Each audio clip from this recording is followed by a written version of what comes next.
Welcome to the Specialty Cropcast on Pomes and Stones. Join us for real conversations with farmers, agribusiness owners, and industry experts as we dive into farming, products, and the business of agriculture, all from the people who know it best.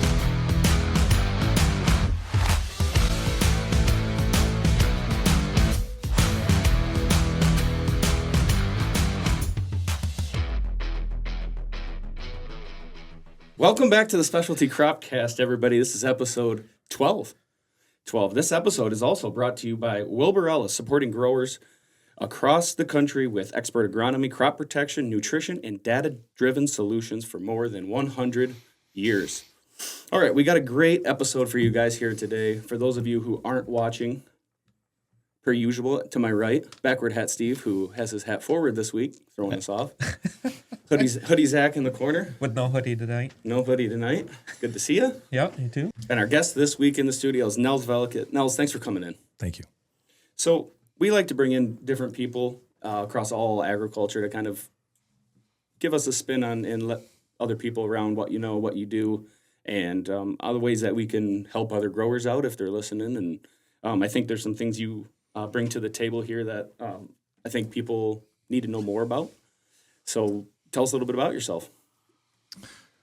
Well, I'll tell you, I do a lot of different jobs, like most people on a farm, wear a lot of different hats. Mine is mainly in administration, which is the thing that everybody just loves to do. Right? Everybody loves that kind of stuff. Somebody's got to do Everybody loves, exactly. I am that guy. There's like, everybody's got to have somebody that does that stuff. I feel like, in some ways I'm that guy. Like compliance is another word, right? All those fun audits that we got to go through and stuff like that. But what I hear is you're good at it. Well, again, it's, you can be good at something and not particularly like it. That's tough. That makes it even more tough. There was a Supreme Court judge in Minnesota who was a football player for many years.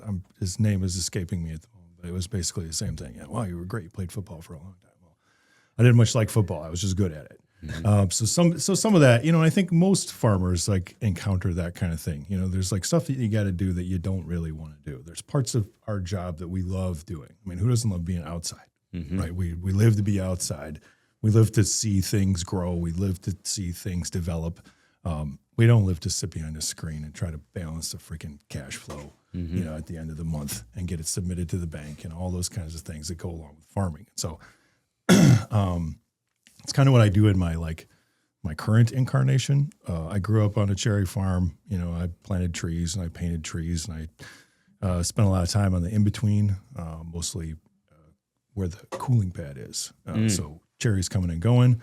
And I was a receiver for a long time, which is, that's like the best job, especially if you can work at night. It's cooler, it's quieter. And your parents aren't around anymore. So family farm, grew up working with my dad, my uncles, and, over the years have had a lot of different roles, have dealt with township issues, which lead into state issues, which lead into national issues. And so, part of it is, and I mentioned this to you guys before we started, is like, how much time do you have to, you can only do so many things in the day. And most people have families. Most people want to be around their families. Most people have hobbies, right? So, sometimes we get lucky and we have a job where we like being outside or we like working on equipment. And it's kind of like other people have hobbies that are similar to that. Like, oh, yeah, I got a huge garden out back, right? Or, oh, yeah, man, I love to ranch on old cars. And so, like, we can kind of get our fix at work in some ways. But, a lot of it is, how do you balance all the different things that you have to do in farming? And then how do you stay involved at the levels that are important to you? Whether it's at your township level, whether it's on your local farm bureau board, and I guess, one of the things I would say is I would encourage people to try to put themselves into positions that, are a little bit outside your comfort zone, not a lot outside your comfort zone, but just a little bit where you kind of push yourself and you learn a little bit more. You may learn that you don't like it.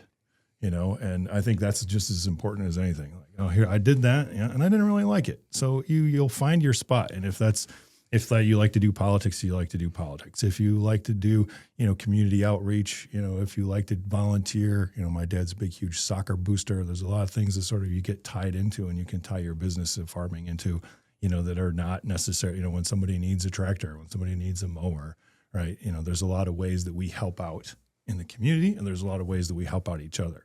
When you think about the number of times that, somebody gets hurt, God forbid, somebody has a fire, right? And like the way that the community comes together around that. And I say that because farming is a lot about the people. Most people, I just say the general public sort of focuses on like the crops that we grow, or the animals that we raise and that kind of stuff. But a lot of it really comes down to the people that do the work. And that includes admin. I'm just going to put a plug in there, man. Somebody's got to make sure payroll gets done, and somebody's got to make sure that those transfers take place so that everybody can get paid on Friday. And seasonal workers and government regulations around seasonal workers. You can get overwhelmed by it, and you can get bogged down in it. So I guess I'm going to try to tie this back around into like just figure out what you like to do, right, and focus on that. The rest of the stuff you can hire out to do, or somebody else should be picking up that slack, especially when it comes to, we're in specialty crops. We do cherries, the cherry industries that are really is a real inflection point right now because can I just jump right into this first question Absolutely. You got for me here? What's next for the cherry industry? We got a big election. We asked for some amendments to our federal marketing order, and all of a sudden, the decision, and this sometimes happens in like, I guess one of the examples I could use is people that own land, that farm, generally run into some kind of zoning question at some point, right? And so like generally the people that are inside the system are helpful, friendly, neighborly. The system itself are gears that will grind you into dust. So at the same time, you got people there that do genuinely want to help you and give you, good guidance. You're working with a system that is basically just designed to make life difficult. So, the system says we got to take everybody off the board. And this is, I want to say 18 seats, and then reseat the entire board of the Cherry Industry Administrative Board. That's a lot of work. And like, again, a lot of confusion, a lot of questions, a lot of politicking. And so sometimes things happen. And right now I would say what's next? It's like a blank slate. Like we're going to have an opportunity to sort of rewrite what our future is and who those people are that we elect essentially to represent us. And, we'll see what happens. We're in northern Michigan, the cherry industry is shrinking. We were huge. So that's not like, us shrinking isn't still a substantial kind of part of the market, but we'll probably go from 100 million pounds on average up here to 80, 75 million pounds. So that's a lot. But also the next biggest one was 55, 60 million, and that was West Central. West Central is on the rise right now in Michigan, West Central Michigan. So, the regions of where cherries get grown, we're still going to be one of the biggest ones in the country. I don't see how you can sustain being a 100 million pound producer when there's one tart cherry pitting plant, in northern Michigan anymore. And there used to be. When I was a kid, I turned 53 on Saturday. So, even when I was young, there were probably 6 different options for cherry growers to take their cherries to, at least 6 options. I can recall Grandpa and my uncle saying that there used to be 7 in the area. Yeah. And now we're down to what, 1? 1, yeah. 2. 2. If you're lucky, you got 2. If you're lucky, you got 2. Yep. So, and that would breed more competition, and it would, get growers would try to get better pricing. And I think that was good. So the future, I think for the, what's next, we're going to see more of that consolidation. We're aging out as a group, farmers in general, right? This isn't just specialty crops, it's farmers in general. And so when farmers age out, it's one thing if if the land is a row crop, maybe it'll get converted to something else. If you're a tree farmer, apple trees, cherry trees, pear trees, those things are around for 20, 30 years. So naturally you're going to look around for somebody who still wants to operate it. So you get some consolidation. But, for the cherry industry, I think we really are at that point where we need to decide what we want to be next. We've tried a lot of things over the years, And every time, we do make some progress forward, we'd end up, and I'd say a perfect recent example, most people accept dried cherries as just a regular thing, right? You can get dried cherries just about anywhere now. It's standard sort of dried fruit, just like dried blueberries. Raisins are king, of course. Everybody knows raisins. We had raisins forever. But, as the cherry industry figures out new forms of fruit, if you're successful, and this is not just, again, in farming or cherries or whatever, if you're successful, people are going to copy you, right? So though that pricing that you used to benefit from when it was a new thing, and then when it was the hot thing, and then it went as a mature market. I'm using all these, great business terms here, right? Well, now you're in a competitive world market, right? Where when somebody sees you doing something that's making money, they want to do it too. And whether that's in soybeans or whether that's in cherries, I think for the cherry industry, it's that we just continue to try to innovate. That's about the only thing that's kept us ahead of the curve, because there are lots of places that can produce tart cherries and lots of places that can do it cheaper than we do.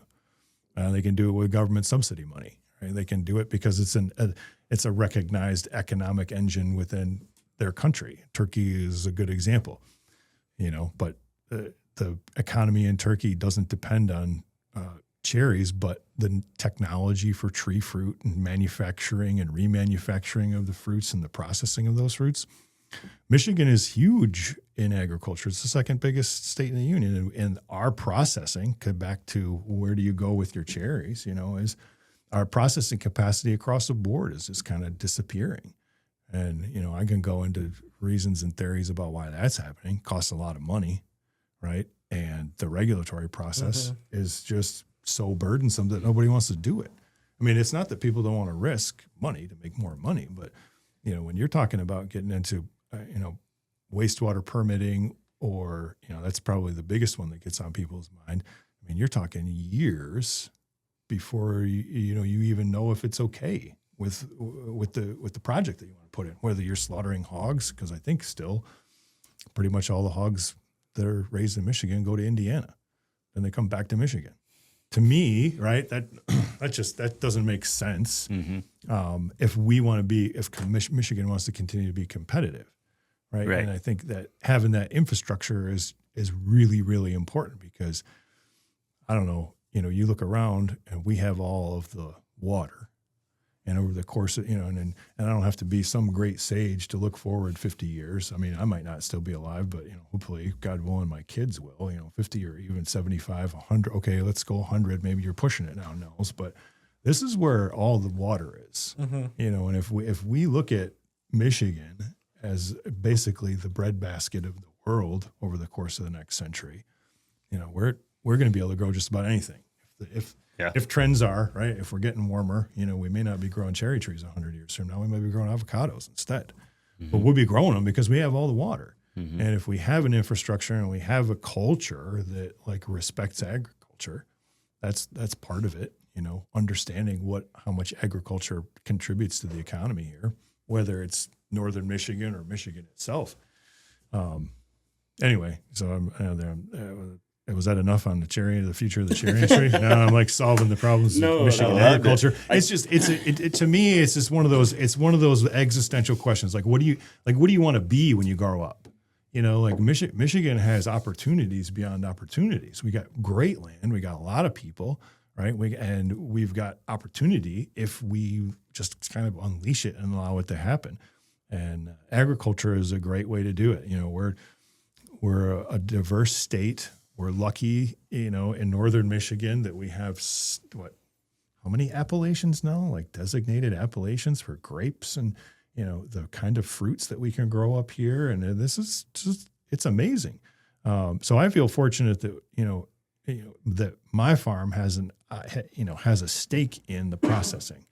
And that is an important aspect where, this might be getting a little 18th century though, but if you don't own, the part of the production method, you're just a peasant. Essentially, and however we figure out how to get back to doing that, we've gotten hyper efficient. That's great, but also we're asking the farms to basically just live off their equity while we squeeze them down to every last, percentage of margin. So like, I'm not going to say like, the future is bleak. There are people that love to farm. Farming is a very rewarding lifestyle, and a lot of the reason that people are in it is because of that. The opportunity that you have when you go. That was me. Sorry. Oh, I was gonna say. I thought it wasn't. Yeah, that was a message. It's probably bedtime. But I think about that stuff. I think it helps, to think ahead. You naturally do it when you have kids, but again, as a state, like I love Michigan. I think it's amazing, and I want people to move here, and I want people to be a part of what's happening. So, yeah, agriculture is one of those things that I think really often gets looked at as just kind of like over there, something to look at, but not really something to participate in. I guess that's the other part. When people say what's next for the cherry industry, I think we have an opportunity to bring people into the cherry industry that haven't traditionally been involved. And that's because we can do it through that manufacturing aspect, through the product development aspect, through the sales aspect, right? Like, I mean, we got that going for us. Educating the consumer on, I think, more the nutraceutical values of what we're doing too, because I think it goes well under the radar about the values of what cherries could do to a person. It's like everyone who, like I just said, my uncle, he just has big, he's 7 foot, Uncle Pat Looney, and he always complains about his knees. And I got him a bunch of concentrate one time, and now he drinks it every day. And he says if he doesn't do it, he feels it. And I think we just need to do a little more education and get that information out too, and just education in general of what we're doing. And sometimes farming gets a bad rap. People think we're up to no good, and we love putting all this stuff in the air, and even though we absolutely don't. And there's so many regulations and drift management plans and so much that we jump through just to do exactly what we should be doing, and farmers don't get the credit for it. We just get nicked. Yeah, it's the double-edged sword, right? I guess I would say I've encountered that quite a bit. The counter to the fact that like how you do all the spraying, and it's like, but how much that you make it an economic thing. How much that costs? How much it costs to run the sprayer for 1 hour, right? And I'm not going to put on my most expensive stuff. I'm just going to pay for the labor and the fuel and a mid-range, application, right? And I'm going to give you a per hour, what it costs to do that. Do you think that I want to spend $150 an hour? Yeah, we're not out there doing it for fun. 20 hours while it's wet. Or right after it's rain, or I think some of that is just again that education and understanding, and I talk about this quite a bit too. Like just culturally, more people were involved in farming 20 years ago, 40 years ago, 100 years ago. You can find all those stats. It's always been a pretty small percentage, but what I say is connected to farming. Not necessarily involved in farming, but we all went to school with somebody in our class that came from a farm, right? And I think there's fewer and fewer of those people in that. So you don't even, like, I'm not talking about farm experience or working on the farm in the summertime or anything. I'm just talking about knowing somebody who was a farmer, like knowing that was a part of how people made a living, and being able to promote that through your literal culture, which is like what makes it great up here? Why do people want to live, up here in northern Michigan? Well, they all the same things. Oh, it's beautiful, right? We got all this great water. We got all these great views, and a lot of that is due to the agriculture that's around here. So I like to try to help people think about agriculture as part of their culture, because that's how we're going to be relevant in the future. How do we, because the disconnect is huge from people knowing where their food comes from. Like, how do you reconnect people to that? Because I notice it more and more every year at the market. People are like, oh, what's that? Like, that's an apple tree, and they think it's a stick or something, and same with our cow. Like, what's that? Is that a llama? No, that's our cow. Like, so, I mean, the disconnect is real. Like, how do we reconnect that? There's also been a surge of people wanting to know where their food comes from more in the last 15, Absolutely. 20 years. That's on the rise as people caring and they want to know how their food's made, where it's coming from. And hopefully when they think that hard, they wonder if there's a story behind it, or it's like on Cherry Bay on our products, you can read the little story. You can go to the website and you can learn about each family that's, part of the co-op there. And it just takes someone who cares a little more to dig a little deeper. But Well, having a story to tell is important. And I think, the other side of it is there's already a recognition within the big players, right? That I think that's discernment, right? Like they use this idea of like family owned since 1939, gigantic chicken corporation, LLC. And it's like, okay, right. But the idea that local agriculture, and I think this is what I was talking about with culture, like you build it in pockets, to try to get everybody in the United States or in North America to understand the value of farming is very difficult. But to get people in your community to understand the value of agriculture is not that hard. And you do it in ways that, may seem small, but end up being very meaningful, because when you donate 2 boxes of apples, right, to the local Cub Scouts, right, and the Cub Scouts raise whatever, $2,000 from everybody who came to, get a peck of Honeycrisp apples or whatever, like that kind of stuff does make a difference. And it makes a difference in a way, I think, that's even more impactful than sort of the big broader message like, oh, check where your food comes from. It's like helping people understand that like there are real members in their community that live there and make a living, and that's part of what happens around them. And sometimes they didn't even know. I didn't. There are a lot of things about agriculture that people have told me, like I had no idea, that you do all this other stuff. I thought you guys just like got dirty all the time. If you can, that is an option, and some people like that. not an admin, right? But right. But there are other options in farming too. Like if you love the land, right, and you love the idea of creating a more sustainable and holistic food system in your community, you can do that. And you know how you can really help do that? Probably not by digging in the dirt. You can probably help by doing the admin. Filing the grants, right? Like using that kind of power, because today most everybody will tell you that anybody that needs substantial hands on a farm for whether it's 6 weeks or 12 weeks or 20 weeks, they're all going to be H2A. They're all going to be people that come from somewhere else. And so really you can take your brain power and you can put it to work with some land and with a good idea, and you can really help right there in your neighborhood. And then whether that's organizing at the local food co-op, or whether that's helping with your CSA or any of that kind of stuff, I shouldn't say don't. I don't want to tell people what to do. If you want to volunteer at the CSA, as an example, right? Community supported agriculture, you want to help them, do some admin. Yeah. Do some marketing.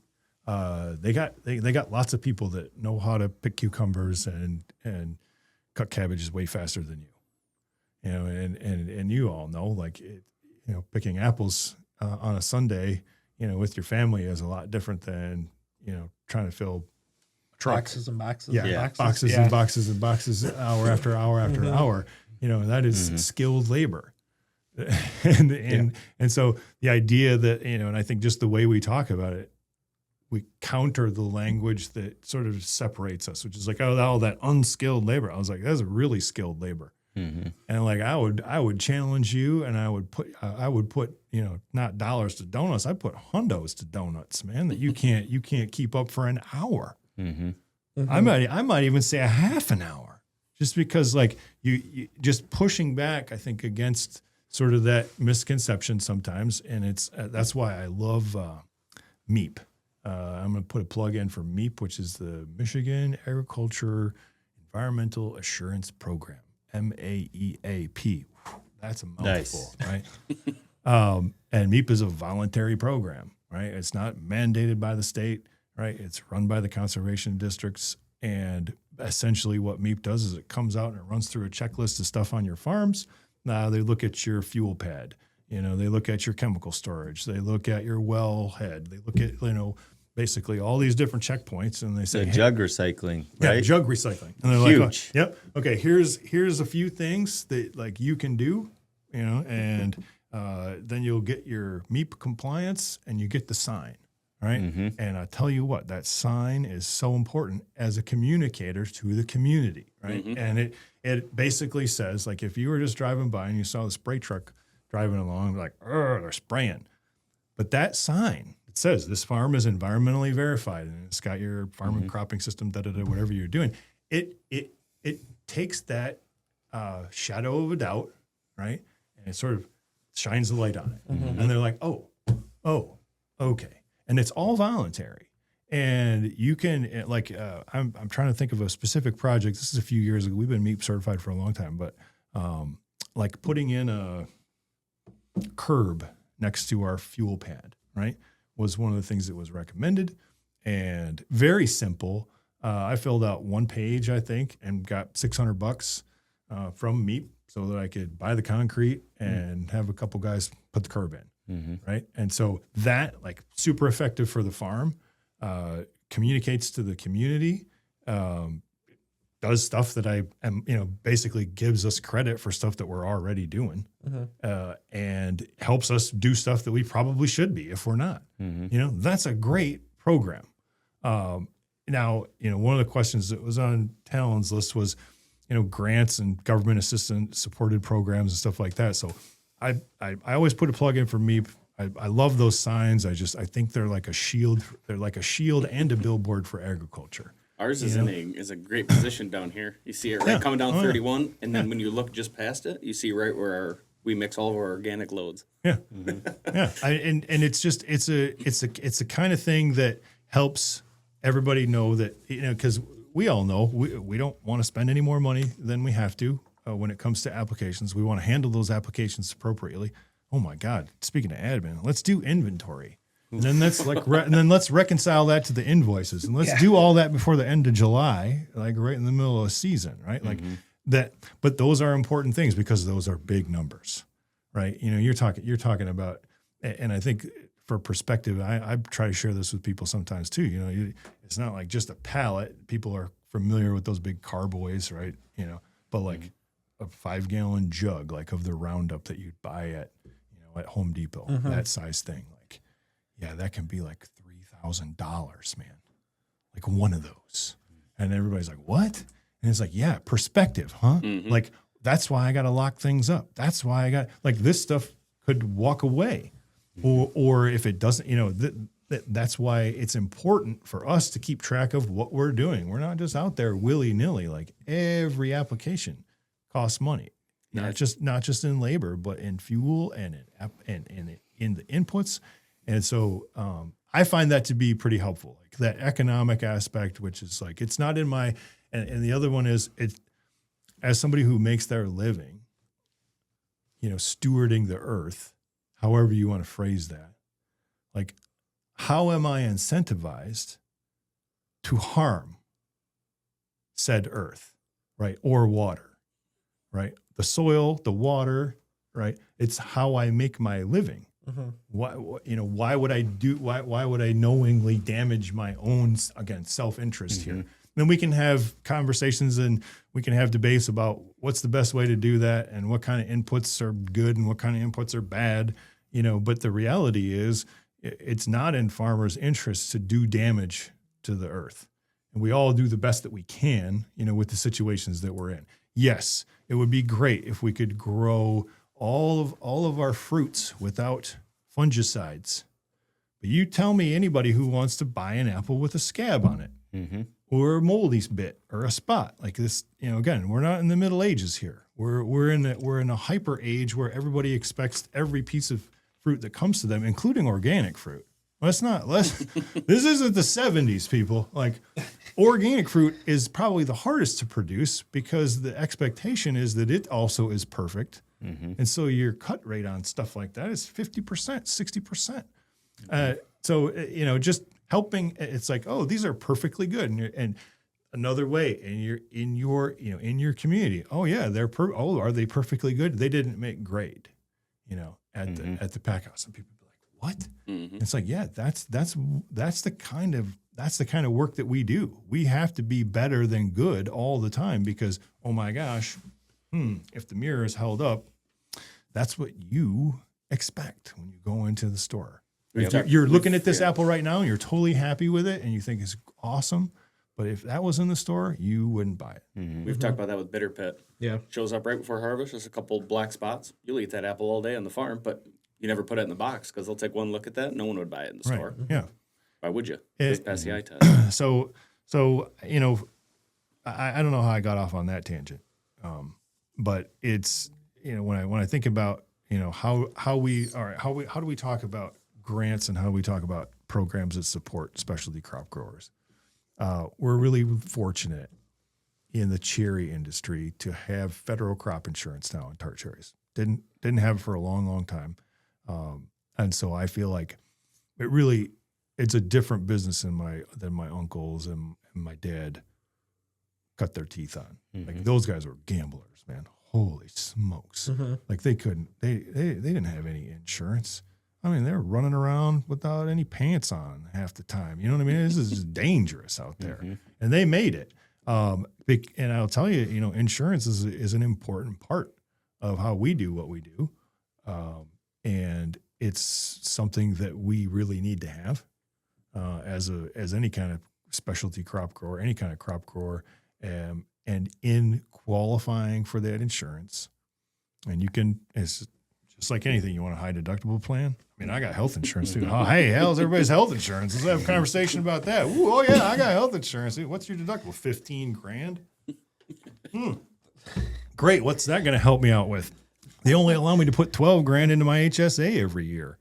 Oh, okay. So it's not like that. You know, you can decide the level of coverage that you need. You know, and I think more than anything, when you qualify for whether you're insuring a 30% rate or a 70% rate on your specialty crop, like cherries, what that does is it puts you into the system so that when something like the supplemental disaster relief comes out through Farm Service Agency, you get a one-page sheet in the mail, and it says fill out your information from 24, and it's basically 6 lines, right? Here's the amount of cash that we made. Here's what our production was, and send it back.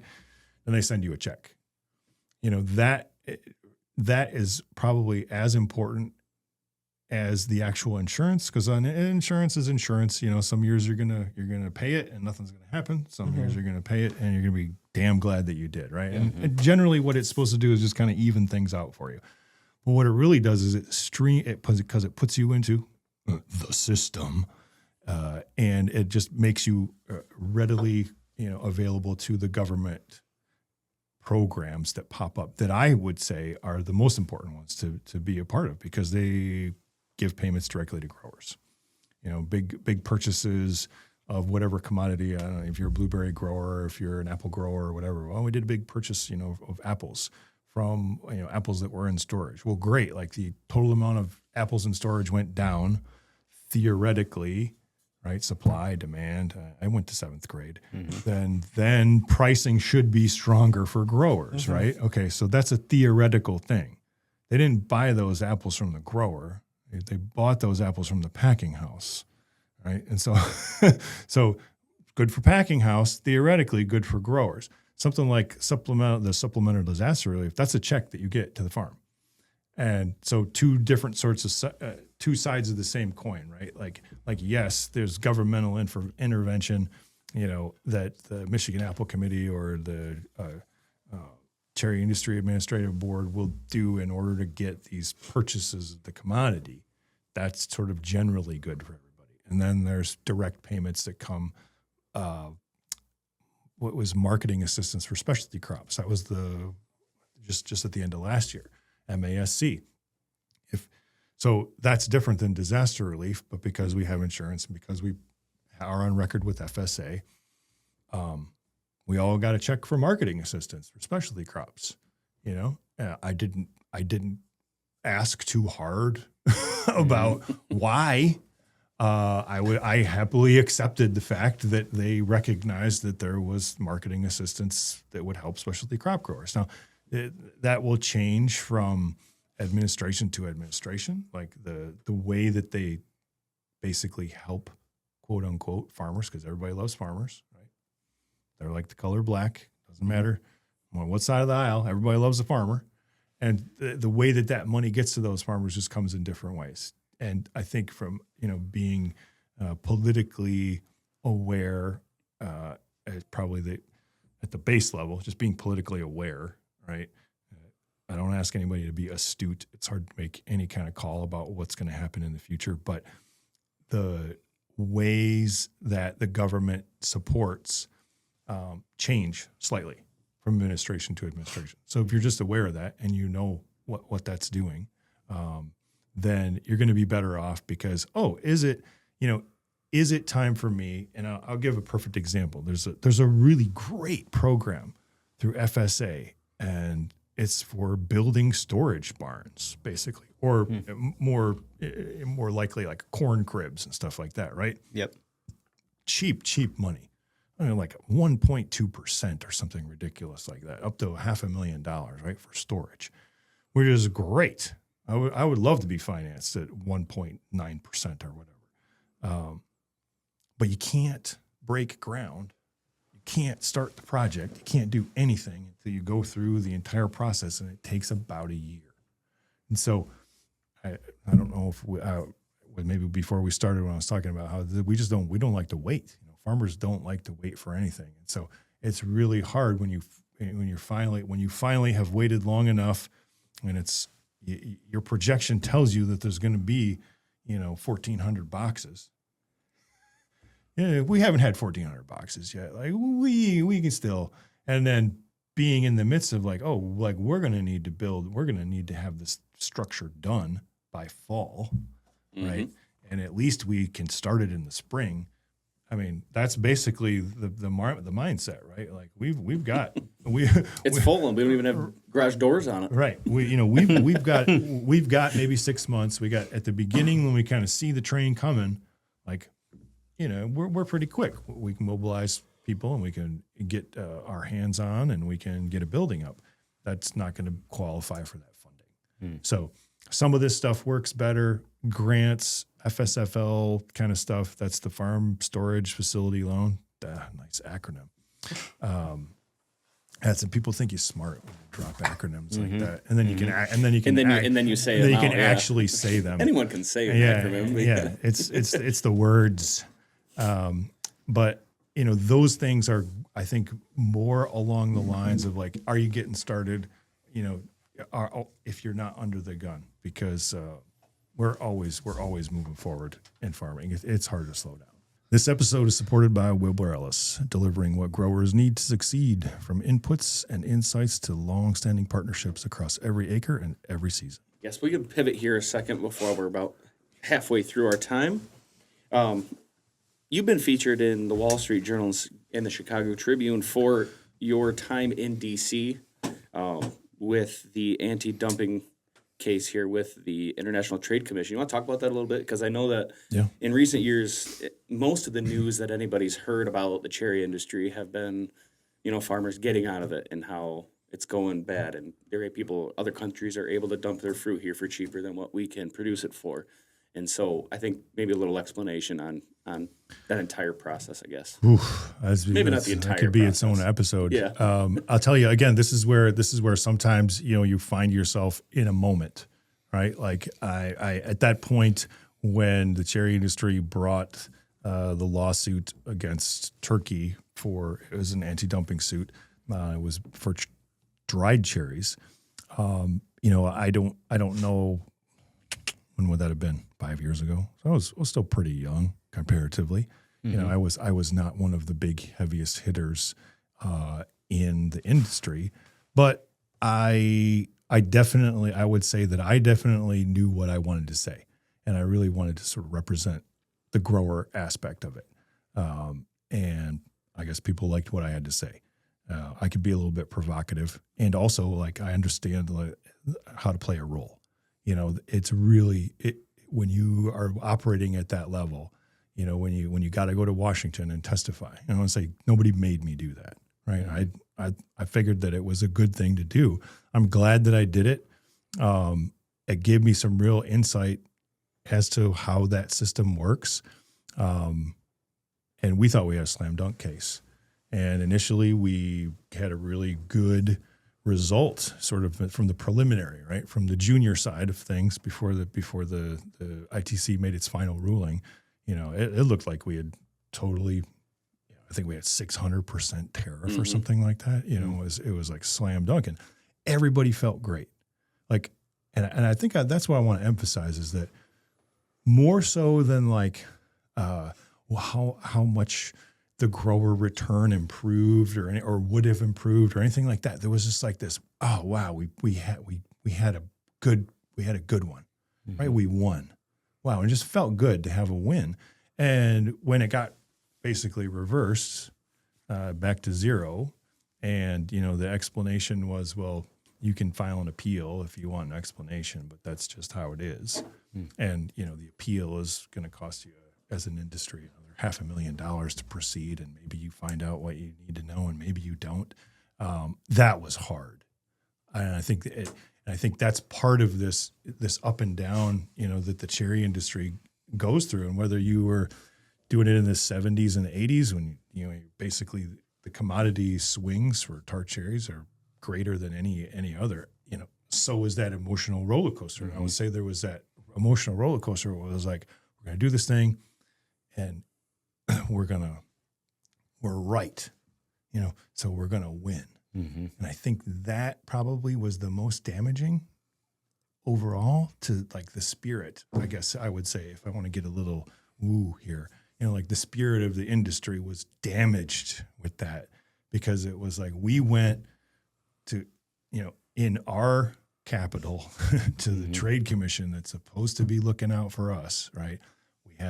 We had a senator stand up and open for us. Like we had people on our side, and then to be like, no. Just kidding. JK. Right. We're gonna we're gonna reel that back. And so I think it soured a lot of people. It put a lot of people in like a worse mood, right? Because now you're crashing after you have your sugar high, and it's so. In general, I can go into some of the minutia about that. The reality is, not a lot has changed. I think the biggest change has been short crops. That's what we had a massively short crop in Europe this year, along with the United States. And so that's the first time that's ever happened in like my career. Okay. We've had short crops, they've had big crops, and it's kind of like they have a short crop, we have a big crop. We kind of, they play the rule like, oh, we don't like all the chemicals, and everybody's like, oh, you snooty Europeans, and then there's no cherries, and they're like, oh, maybe we accept one or two other chemicals. It's okay this year. We had this kind of relationship going back and forth. Now, so when I loop back around to like, what's next? Like, this is a really interesting time for growers, because there's never been more consolidation at the processor level. But there's never been a better opportunity for grower pricing to move up than right now, because the worldwide stocks are down. People like cherries. People like cherries all over the world. They like the flavor. They like the nutraceutical effects. And so, I think we've got some real opportunity. But fundamentally, I have changed, and people would say this is like a Nixon goes to China moment, and you guys are all pretty young. And so am I to be making that reference, by the way. But Nixon was a staunch anti-communist, and he sort of shocked the world by going to do this big summit, in Beijing, and everybody's like, it was like, whoa, like Nixon going to China, like this is so. My Nixon goes to China moment was, I was fully entrenched. Like, we need to stop this from happening, right? We need some trade barriers in place. We need some customs enforcement in place, and like, we're going to do this because like we're in the right, and we got the full backing of the American government on this, to realizing there's no way to keep them out. So why are we not working all together, right? Why are we not pooling those resources? Because the reality is, cherry farmers pay an assessment every year for promotion and marketing. We're promoting cherries generally, right? We're not anybody specifically. but we're promoting tart cherries as a product. People in the United States love tart cherries. They consume about 400 million pounds of them. You know, there's 250 million pounds maybe on an average year produced. So we kind of need imports in order to maintain this niche that we've made in American society. People like tart cherries. And my gripe right now is that we haven't hooked those guys in. Like, they can pay their half a penny too. And then all of a sudden we got another $500,000 in the budget. We can do even more marketing. You know what I mean? Mm-hmm. Like at this point, I guess I've sort of given up on trying to keep everybody out. I don't think it's effective. We don't have the Customs and Border Patrol. Like they can't search less than 1% of the stuff coming across any border. And when you got the whole issue of transshipment, so it's like, oh, it doesn't come from Turkey anymore. Look, Right. look, Going we to Brazil, man. we It's solved the going problem. Well, why are these huge imports of tart cherries from Brazil? Like tart cherries don't even grow in Brazil. Well, but it doesn't matter. There's no, there's no import duty on the stuff coming from Brazil because we have a special trade relationship with Brazil. Oh, okay. Right. Like, again, I'm not wearing a tinfoil hat over here. It's just like kind of, as they say, the way the world works. So if it's going to be here, like I would rather just have it be in the open and have us sort of all sort of working together so that we can harness, the 400 plus million pounds and get that grower pricing up. I don't mind if some farmer in Turkey is making an extra penny as long as I'm also making an extra Right. penny. Mm-hmm. Like everyone can go and so I think I've fundamentally changed my mind about imports. I feel like we need to bring that in more rather than just keep trying to stick our hand up to keep it from, because we don't have enough hands. And this gets back around to when we just don't have enough time.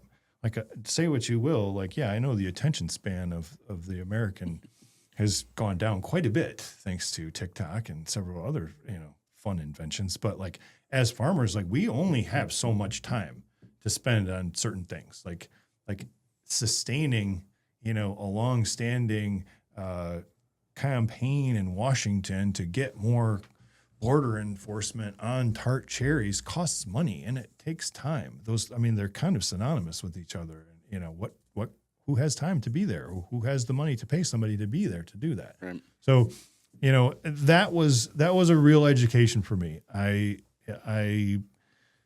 wouldn't say that I really liked it, but it was it gave me an opportunity to talk to people from the Wall Street Journal, to put cherries in a place where you open up the business section. It's above the fold on B1 right there. There's the cherry shaker. There's and so there was a platform for us to talk about our industry.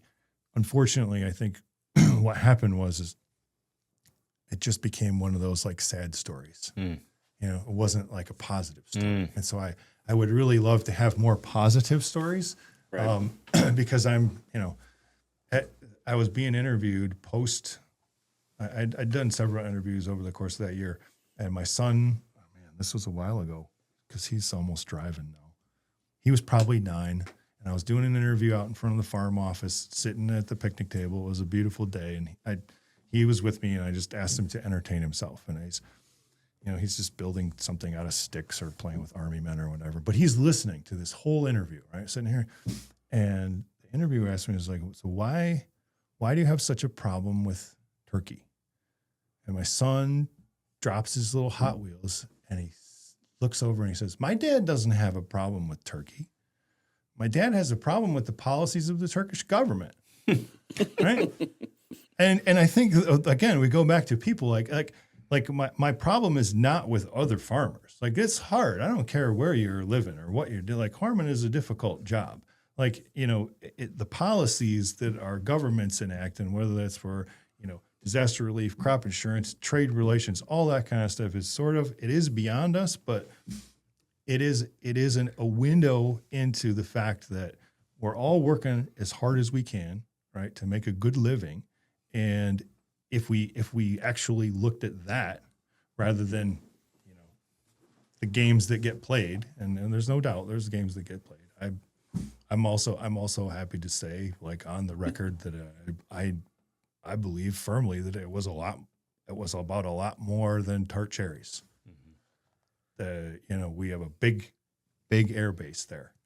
There were F-35 contracts, and to build the engine for one F-35, kind of, that put, those hundreds of millions of dollars, right? Just kind of puts in perspective, like how the game, again, how this game is played.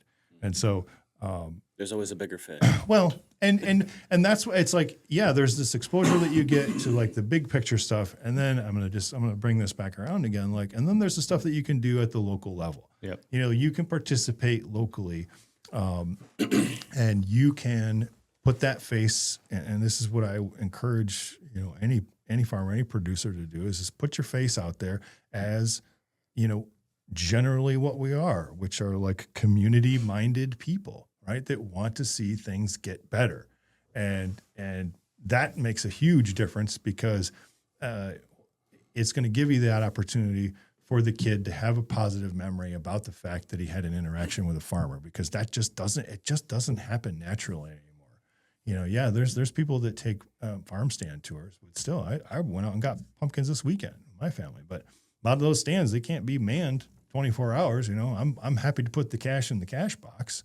But like I didn't have like a big meaningful interaction with that individual. I don't know if it was just his hobby or if it was right. If it was paying his electric bill.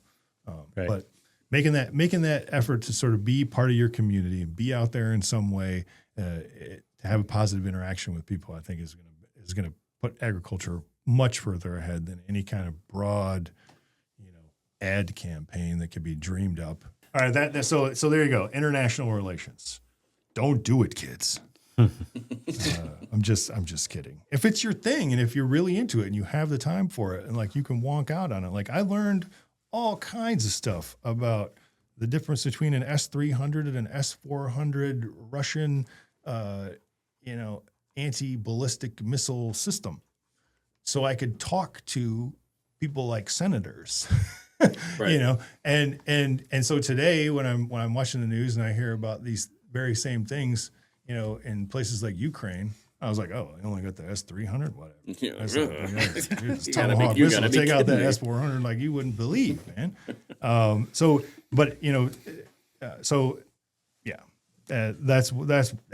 got to say about that. I did want you to touch on young workers. Why? Because we talked about it a little bit before we were recording, and I just thought it was really interesting to hear your. Yeah, I'm old enough now. I can say I remember when. Yeah. And pretty much when I was growing up. So everybody that was working during harvest was off school, whether it was high school or college. And then there were a few other kind of, those middle-aged dudes that I suppose today we'd say they live in their parents' basement, but back then, I don't know, maybe they lived in the garage, right? But it was, everybody was local. The teachers that were out of school for the summer, the bus drivers, they drove the trucks, that kind of stuff. And it was a very local thing where a lot of people were involved. Today, right, most of our summer help is H-2A, right? It's guest worker labor. And I'll hear people say, well, it's just because these kids, they don't know how to work anymore, right? Or, hey, these kids are too lazy. Here's the fun stat, right? Antrim County. When I was growing up, 30% of the people were over the age of 50. I am over 50 now, full disclosure. But I live in Grand Traverse County. Today it's over 51%, right? So I'll just turn that around and say I'm not going to denigrate the kids, right? They're just not around. It's not that they don't want to work; they're not available. And the ones that are available, I'm not going to fault them for choosing something that's not as difficult, right, as farm laboring. Farm laboring is hard work. So, and they can work just as hard working at the bookstore or working at the grocery store, and still get enough money to pay for their insurance or their car or whatever. It's just, it's a demographic shift that we haven't fully realized is happening to us yet. And it's more acute in some of these rural townships and areas in northern Michigan, because we're basically replacing what would have been a cohort, 30 to 40% of the people under 50, to having most of the people that are coming here not be young families. They're retirees. And so the average age is pushing up even faster. And this shows up in things like school millages and fire bonds and things like that. Why are the schools shrinking? We don't have as many people that live up here, and those people that live up here don't have as many kids as they used to. Mm-hmm. I mean, I'm trying. I got 2 now, but it's not feasible for us at this point to expect that everything's going to be local labor. And that local labor, it's like I talked about earlier, if you want to help and you want to be part of agriculture, use your brain, man. Like it's good to have some, as they say, experience in the dirt, right? Dig a couple ditches and learn, get wet and be cold all morning while you're picking apples. But I don't want you picking apples because you're slow. Mm-hmm. There's just no way you're gonna compete with guys that do that for a living. Yeah.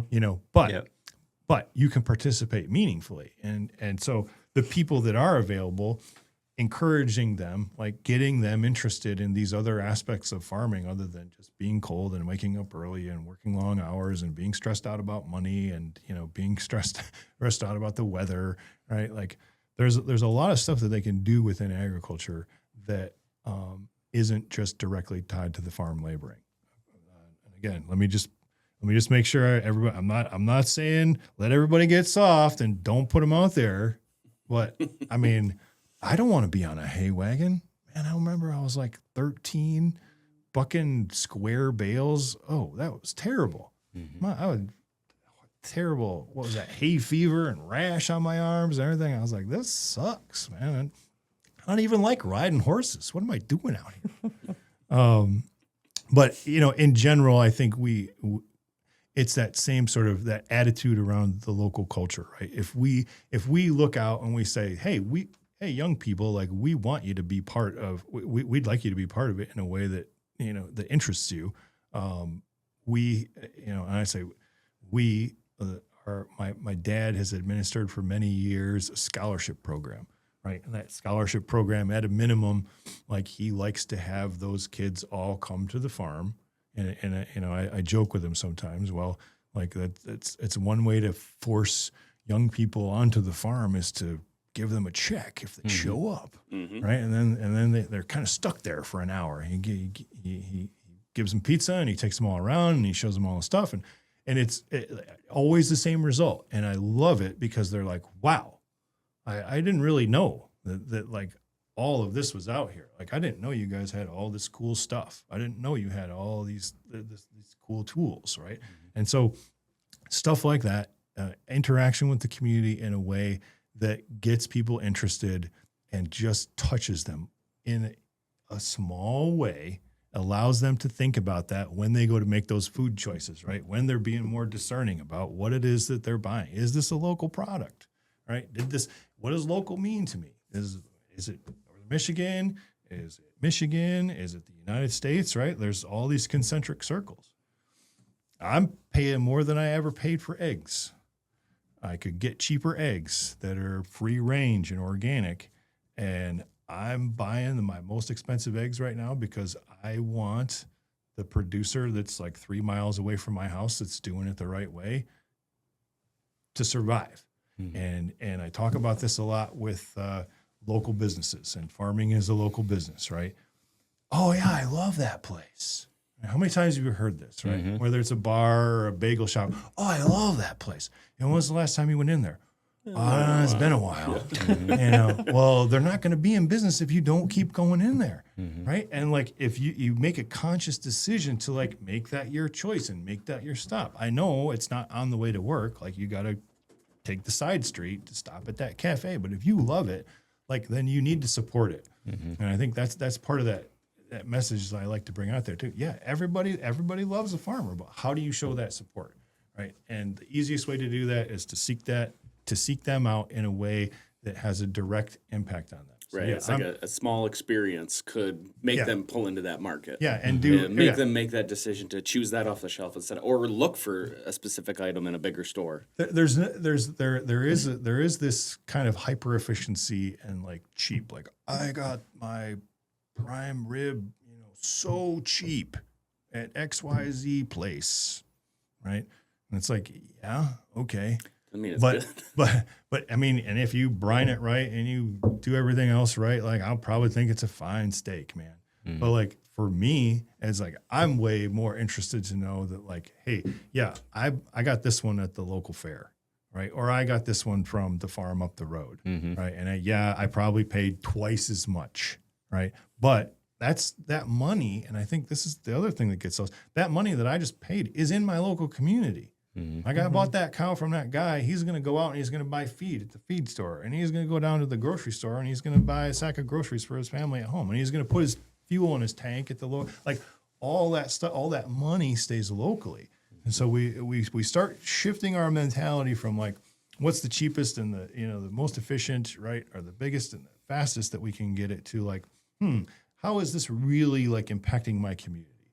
And so I said like I'll pay this outrageous price for eggs because I want those kind of people doing that kind of stuff in my neighborhood. And if I don't, then they won't. Yep. Right? Like that's how we end up with these things like food deserts. And I don't want to go down that road either. But it's just like that's critical support for local agriculture, and it comes from our side as well, where we reach out and we talk about the kind of stuff that we do in the community, and we act accordingly.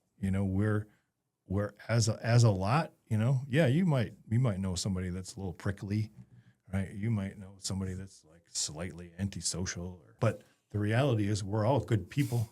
I still try to put that positive message out there in the community and interact in a way and talk about something. And that's for me, I talk real good, right? Like people like maybe not what I have to say all the time. I'm very fond of saying like, I like to make people very comfortable before I make them uncomfortable, right? Like, get them all in close, and then you talk about that thing, right? And they're like, "Wait a minute, Hold up. I know it seems a little creepy when I do it that way, doesn't it?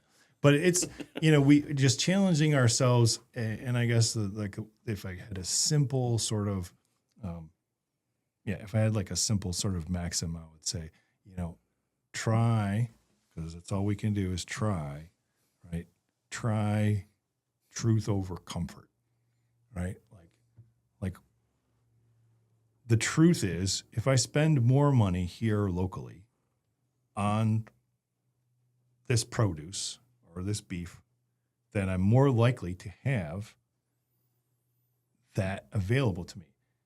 The comfortable thing, the easy thing is just to go down the street, get it from the big store, and it's probably, again, my palate is probably not refined enough. Now, I will say that I've ruined myself on certain types of beef by buying good local beef, and we can have a discussion about whether it's better to be grain finished or grass finished and all these kind of things. But in the end,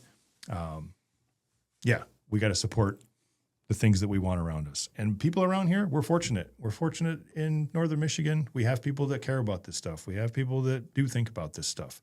And more importantly, they have the economic resources to actually support that stuff. So we connect with them. And that's, I guess I keep going back to that. Like we connect with people and we let them know that we are also people. We're not some sort of monolithic, and entity like farmers. Like, man, farmers are just as diverse as any other kind of community. And I say that sitting around here with all you pasty guys. But the reality is, I know a lot more farmers that are bilingual than a lot of other professions that would, choose my words carefully here, that would put themselves in a superior sort of cultural position for the way that they think about people that don't speak English, rather than actually learning how to communicate with them. It's easy to sort of judge people and make yourself give yourself a little bit of a higher ground because of the way that you think rather than what you actually do. And so, easy to fall into that. Easy to fall into that. And I think that's, and it gets a little triggery for people on that. But like, even to be able to understand, to have people understand that, the importance of being able to communicate with the people that work for you in any language, right? And to be able to trust, right? To build that level of trust, I think sometimes is overlooked, especially in our industry, because there's some pretty broad stereotypes out there. Well, any final thoughts here for Nels? Any final questions from the crew? Nels, anything else you have to get out? No, I burned through a whole bunch of stuff. I like doing this. I like my job. Like I said, I don't like aspects of my job, but I love being part of an agricultural business. It's very rewarding. And it's a lot of learning for me too. There is a family tradition that goes along with that, and that's not unusual. But I do really love the industry that I'm in. I don't love most of the stuff that I have to do to be in this industry, because I don't speak Spanish that well. And so there you go, kids. Learn Spanish. It's an important skill that you're going to need if you're going to live in the United States of America. I guess there you go. There's my sign off. And I really appreciate you guys having me in today. I think I'd like to have Nels back. Yeah, definitely. Yeah, I don't think there was enough time. Well, I mean, we could keep going, but I think there's a whole nother episode to do. Well, that was the whole idea. Is we've had all just farmers or agribusiness owners, really, and not this type of perspective where Nels has served on the CIAB, spent the time in Washington. It's just such a different perspective on things that probably most people don't think about. Someone that passionate about admin and how it can improve your farm and what it can do for you and help you get through tougher times when you might not know that something's available, when you just got to do a little bit digging. And Nels, I'm sure, would answer anybody's questions and be more than happy to help people along the way as best he Should can. open up the phone lines on the next one. Oh, man, People that'd can be- call in. I'm gonna have to get a separate phone. I'm not putting my number out there. the self help line. Tell me your problems. That's right after this. We do the gambling hotline. Farming is gambling. Like, I often say that, Kewadin, that's where the casino is, right? Yeah. And I was it's up north, but generally, yeah. Oh, you got all those casinos up there in northern Michigan. You must have a great time. I was like, I'd never go to the casino. I gamble Every day. all the time at work. Like, Right. I have joked sometimes, like, when you got to sit down and you finally got to choose those percentage levels that you're insuring your different blocks at, right? Is it 65? Is it 70? Right. All right, this one's a little further south. This one's a little further. What do I think this year, right? And it feels like a decision that you should be making at a poker table sometimes, because you're guessing, but also mostly what we're doing in this business is educated guesses all the time, and we fail. I think that's one of those things that's important to remember, that sometimes you make a mistake, and that's how you learn. We get stuck in this cycle of like all we see is perfection these days, because that's what we're presented with. But the reality is from the start, right? It's in school. You got to be willing to accept that you're going to make a mistake. You're going to screw something up, and then try to figure it out. And that's one of those. Everybody's afraid to make mistakes. But it's part of, I think it's part of what makes us as resilient as we are. Like when bad things happen, same with good things happen. It's like, okay, well, slow down there. Like putting double thinner in the tank. Right, yeah. It happens. And guess who didn't put double thinner in this year? Yep. And you probably never This will guy again. Never will. I'll always double check that math now. Yep. Well, again, thanks, guys. Appreciate it. Thank you Nels, so thanks, much. Nels. Thank Yep, you very it was much, great. you guys. This is available on Spotify, Apple Podcast, and the video version is available on YouTube as well. Thanks again, Nels, and the rest of the crew for coming in. And also thanks to our sponsor, Wilbur Ellis, for supporting this episode with more than 100 years of experience. They're helping growers move forward with custom solutions, expert advice, and trusted products. We're going to take a week off because I'll be on vacation between now and the next episode. So Another vacation? Unacceptable. going to Florida to take a loan out to go to Disney with my kids. Oh, yeah. Cannot wait for that. But again, thanks everybody. This has been great. Nels, we'll have you back on probably here in 2026 as we get creeping in toward the end of the year with holidays and As long as it's stuff like not that, right so. around tax time or the end of the year. I was That's thinking- when I got to do all that reporting. yeah, all that admin buzz. All the admin. Yep. All right, guys, this has been episode 12 of the Specialty Cropcast.